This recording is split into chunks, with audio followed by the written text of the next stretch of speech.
Bonjour à tous, bienvenue sur Mathessa, ma chaîne de maths pour dédramatiser. Au programme, une très jolie vidéo pour les élèves de terminale spécialité, une magnifique IPP. Nous sommes bien évidemment dans le chapitre de terminale spécialité qui traite du calcul intégral. Je vous insère comme d'habitude le lien vers la playlist du chapitre afin que vous puissiez vérifier vos acquis et vos connaissances.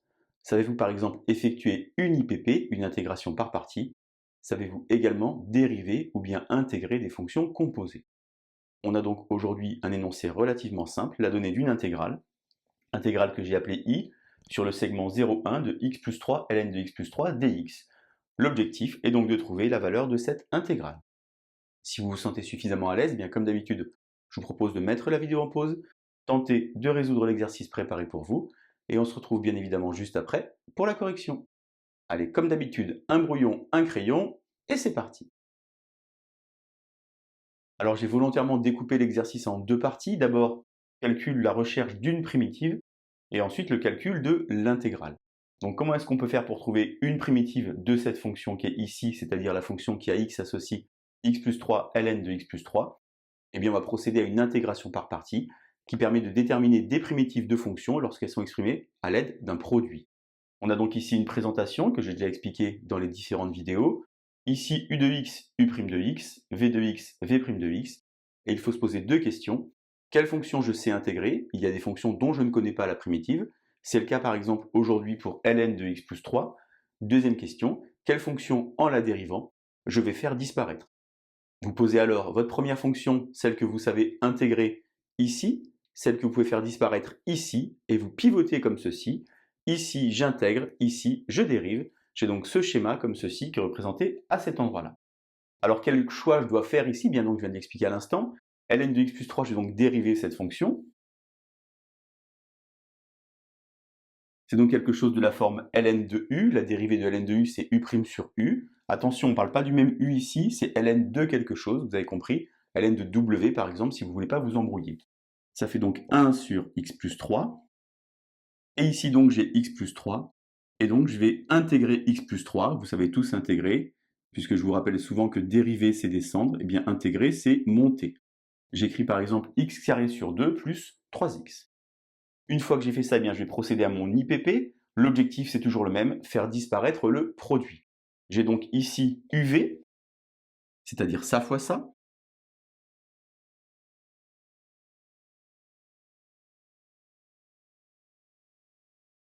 moins, alors attention, il n'y a pas de borne puisqu'ici je suis en train de calculer une primitive, eh bien je vais donc avoir U' fois V', c'est-à-dire finalement ici x plus 3, et au numérateur, x carré sur 2 plus 3x, bien entendu je mets un petit dx pour fermer le symbole intégral. Alors mon but à moi lorsque je fais une intégration par partie, c'est de faire disparaître le produit. Eh bien ici, l'objectif est manqué parce que vous voyez qu'ici j'ai toujours quelque chose qui n'est pas très joli. Alors c'est un quotient, mais évidemment un quotient peut être vu comme un produit. Je ne sais pas trouver pour l'instant de primitive de cette fonction. Deuxième remarque, la recherche d'une primitive s'arrête donc ici. Et enfin, troisième remarque, elle est importante. Eh bien quand on est arrivé là, même joueur joue encore, never give up, on n'abandonne pas et on recommence. On se dit j'ai dû faire quelque chose de mal ici, il faut donc que je fasse autrement. Et c'est là en fait où va rentrer en jeu une notion dont je parle souvent, le flair, que certains appellent évidemment aussi l'intuition. Je repose ici mon IPV en me disant que j'ai dû faire quelque chose de mal à cet endroit-là. J'ai dit tout à l'heure que dans U, je devais mettre la fonction que je pouvais faire disparaître en la dérivant, et dans V', la fonction que je sais intégrer. Je ne vais jamais poser le ln de x plus 3 ici, car ça ne va jamais marcher, parce que je ne connais pas de primitive de ln de x plus 3. Donc mon erreur ne vient pas de mon choix initial ici, j'ai toujours ici à cet endroit-là ln de x plus 3, qui se dérive toujours en 1 sur x plus 3. Jusque-là, tout va bien. Donc ici, je dois remettre mon x plus 3, et je me dis qu'à ce moment-là, j'ai dû commettre une erreur. Et en fait, si j'ai bien en tête cette idée de faire disparaître le produit, eh bien il faut que je m'applique sur le calcul de la primitive. Car j'en ai déjà parlé, primitive une l'allée, il y a une infinité de primitives. Et moi j'en ai choisi une ici qui ne correspondait pas du tout à la situation. Primitive de x plus 3, eh bien je peux écrire par exemple que ça peut être vu comme une fonction composée, et donc x plus 3 au carré sur 2. Si vous dérivez x plus 3 au carré sur 2, puisque dériver c'est descendre, eh bien le petit 2 va venir devant, il va se simplifier avec le 2. Dérivé de l'intérieur, dérivé de x plus 3, ça fait 1, et donc finalement j'ai 1 fois x plus 3 et j'ai la réponse. Je vais donc maintenant vérifier ce que j'ai fait. J'ai donc de nouveau à cet endroit-là, x plus 3 au carré sur 2 fois ln de x plus 3, moins primitive de x plus 3 au carré sur 2 facteurs de x plus 3. Et vous êtes en train de vous dire, ben, c'est bien gentil ce qu'il a fait, mais finalement, j'ai toujours un produit ou un quotient. Eh bien non, car voyez ici, le x plus 3 à cet endroit-là, il peut partir avec le petit carré. Et il me reste alors à trouver une primitive de x plus 3 sur 2 que je sais faire.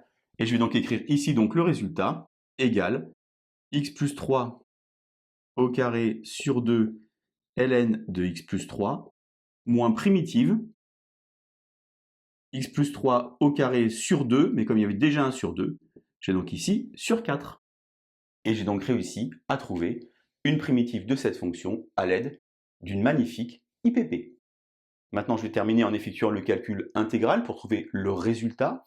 Donc bien entendu, je vais écrire ici l'expression que j'ai trouvée pour la primitive.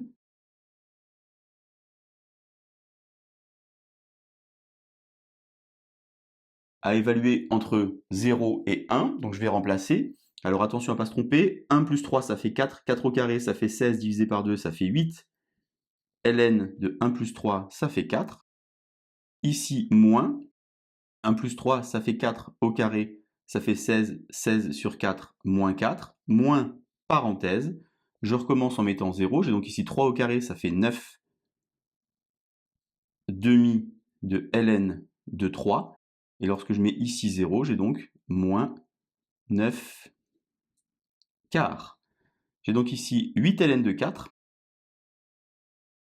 moins 9 demi de ln de 3, et ici j'ai donc moins 4 plus 9 quarts. Je mets donc au même dénominateur, 4 fois 4, 16, et j'obtiens alors moins 7 quarts.